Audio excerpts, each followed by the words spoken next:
Hello, my name is Jonas and welcome back to Italian Stories. I have another exciting story for you and it's about how to be happy in life. And it has a lot of basic vocabulary for you to actually improve your Italian. So good luck and enjoy the stories. Mi chiamo Luca. Faccio il ragioniere. La mia vita è tranquilla, molto tranquilla. Mi alzo ogni mattina alle 6:30. Faccio colazione da solo. Vado in ufficio. Torno a casa. Mangio. Guardo la televisione. Dormo. E il giorno dopo ricomincia tutto. Ho un appartamento pulito, tutto al suo posto. I libri ordinati per argomento, i vestiti appesi per colore, la cucina sempre in ordine. L'ordine mi dà sicurezza, me lo sono sempre detto, ma una sera sono seduto sul divano. Guardo il salotto. Tutto perfetto. Tutto silenzioso. E penso, quando è stata l'ultima volta che ho fatto qualcosa che mi piaceva davvero? La risposta arriva piano. E non è comoda. Tanto tempo fa. Tantissimo tempo fa. È venerdì sera. Sono sul treno che torna a casa, come ogni settimana. Guardo fuori dal finestrino. Campi, alberi, piccoli paesi. Il treno si ferma tra due stazioni. Problema tecnico, dice una voce. Aspettiamo. 10 minuti. 20. Guardo il telefono. Nessun messaggio. Nessuno mi aspetta. Nessuno chiede dove sono. Questo pensiero pesa. È piccolo ma pesante. L'uomo accanto a me legge un libro. Una donna dorme. Una coppia giovane ride piano. Io sono seduto lì, solo con me stesso. E questo è il problema.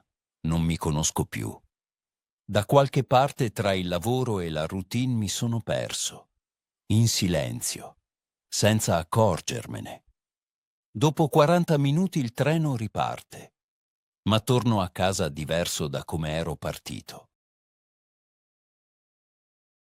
Il sabato mattina vado a volte al mercato dell'antiquariato, non per comprare, solo per uscire. È presto, il mercato è ancora tranquillo.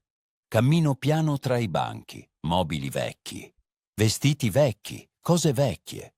Poi mi fermo. Un uomo anziano è seduto dietro un piccolo tavolo. Vende qualche libro, alcune cartoline antiche, una bussola. Sta seduto tranquillo e beve caffè da un termos. Mi guarda, sorride. Cerca qualcosa di preciso? Chiede. Scuoto la testa. No, dico, guardo solo. Annuisce. A volte è la cosa migliore, dice. Si chiama Alberto. Parliamo, prima del mercato, poi della città. Poi mi chiede, lei cosa fa nella vita? Rispondo in automatico, faccio il ragioniere. Mi guarda. Questo è un mestiere, dice tranquillo. Intendo? Cosa fa davvero? Questa domanda mi lascia senza parole. Pausa breve. Spero che la storia ti piaccia finora. Se vuoi non solo ascoltare l'italiano, ma anche capirlo e parlarlo davvero, ho scritto un libro. Brevi storie avvincenti in italiano, che ti fanno avanzare passo dopo passo. È già disponibile online. Il link è nella descrizione o fissato come commento. E ora torniamo alla storia. Divertiti! Alberto ha 75 anni. Ha fatto il falegname per tutta la vita. Con le mani ha costruito tavoli, sedie, librerie, porte. Non è diventato ricco, ma ha costruito, sempre costruito. Me lo racconta con calma, senza vantarsi, come se mi mostrasse fotografie vecchie. Lo ascolto. Non riesco a smettere di ascoltarlo. E tu? Mi chiede dopo un po'. Cosa hai sempre voluto fare? Ci penso, sul serio, per la prima volta da molto tempo. Ho sempre voluto scrivere, dico piano. Da ragazzo scrivevo tutto, storie, diari, lettere che non spedivo mai. Poi è arrivata l'università, poi il lavoro. I quaderni sono rimasti in un cassetto.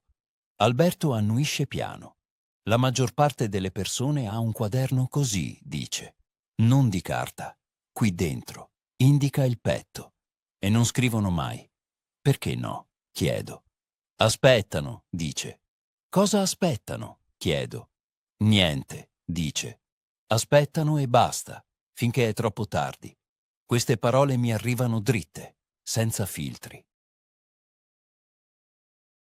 Pausa breve. Capisci l'italiano davvero bene. Ma capire e parlare sono due mondi diversi. Stiamo creando un sistema unico di lingua di 30 giorni per persone come te, che vivono in Italia o vogliono viverci ma non osano ancora parlare. Niente grammatica noiosa, solo 15 minuti al giorno. Puoi già riservare il tuo posto e avere il 30% di sconto sul corso. Il link è in descrizione. Expatly, where speaking becomes living. Prima di andare compro la bussola vecchia. Non mi serve, ma la voglio.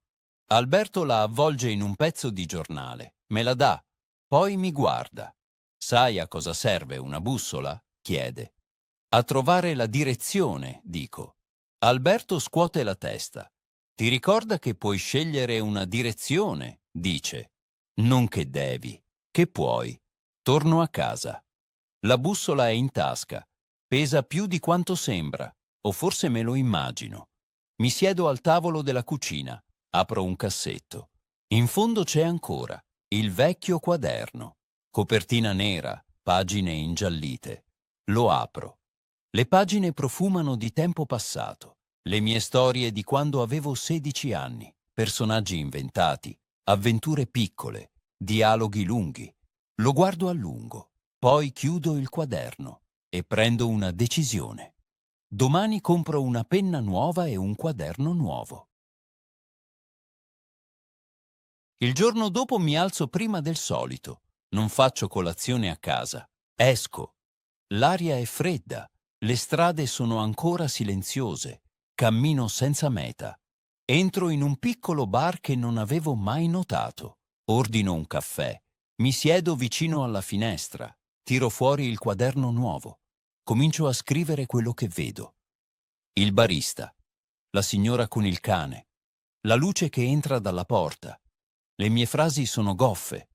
Non scrivo da anni, ma scrivo. Nelle settimane dopo comincio a cambiare piccole cose. Mi iscrivo a un gruppo di scrittura creativa. Sono il più anziano. Non mi importa. Parlo con persone che non conosco. A volte solo un momento, a volte di più.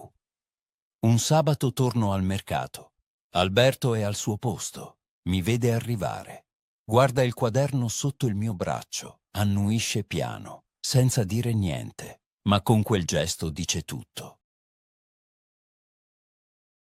E adesso parlo con te. Sì, con te.